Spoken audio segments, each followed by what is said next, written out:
Good morning, drawing and painting. How are you? I hope you're doing well.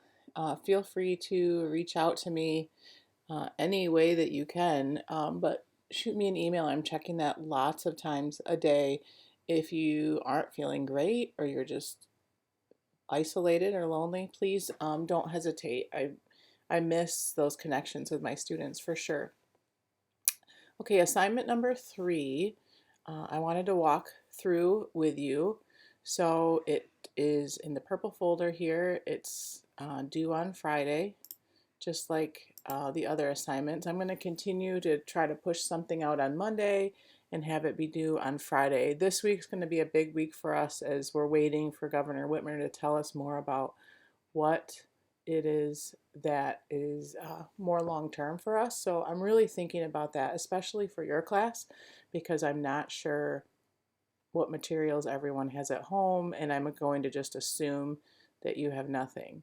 So it's something that I've been thinking a lot about, and I'm not sure how we're going to handle. I I do want to teach you how to paint in a painting class, so stay tuned for that as we learn more this week and as I kind of ask those questions to people. I've already been talking to a lot of teachers in our building about it.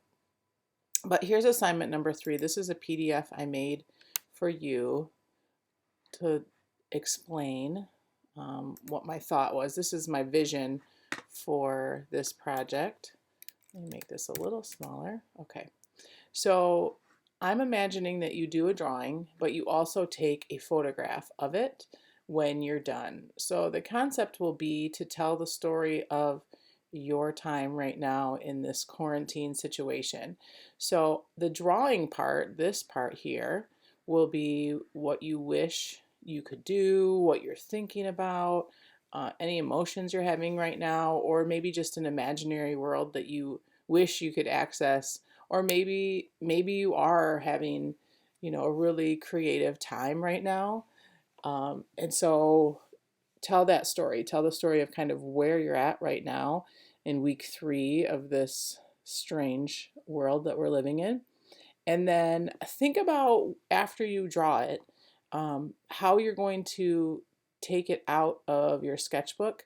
You can see this person has a straight edge here and a straight edge here, and these are torn edges. Think about that. That is an aesthetic or a visual choice. So do you want this kind of torn, irregular edge, or do you like a cleaner edge? Obviously, if you use scissors, it'll be cleaner. Don't hold up your whole sketchbook. I think that's, well, unless it's an aesthetic choice that you make. But just make it a conscious decision what you do. And then you're going to hold your drawing very intentionally in front of something. So this background will tell your reality story. So what is your reality right now? What are you looking at right now when you're at home? Um, you can see some of my notes down here. Are you hanging out with your family? Are you cooking a lot? What do your days look like right now? Are you sleeping a lot? Whatever you photograph your drawing in front of becomes part of your artwork. So this whole image is important. It's important what you draw here. I really want your drawings to be of quality. Please spend at least an hour or more working on this part because it's a drawing class. So that is really important. How you remove your drawing from your sketchbook or whatever you drew it in is important. So think about these edges, how you want to address that, what you want those to look like. And then this background is super important because it actually tells the story and puts you in context.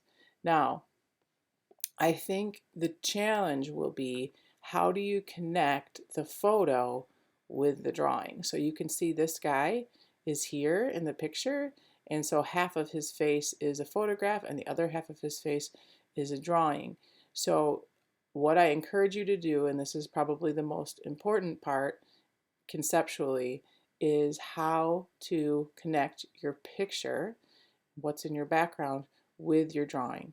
Because otherwise, if you don't have some element that is moving from your photograph into your drawing, it just becomes you holding a drawing in the air, and that's kind of lame.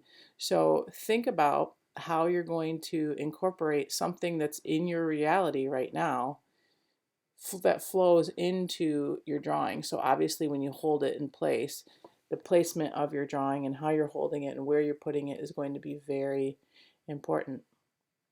I hope that makes sense. Please, again, reach out to me if you have any questions. I'm trying to keep things pretty light for you. That's kind of been the expectation that Mr. Gilchrist and Mr. Furton have put out for us.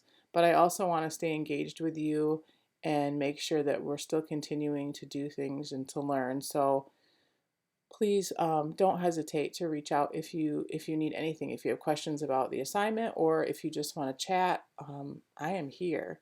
Um, so let me know how you're doing, and we will talk soon.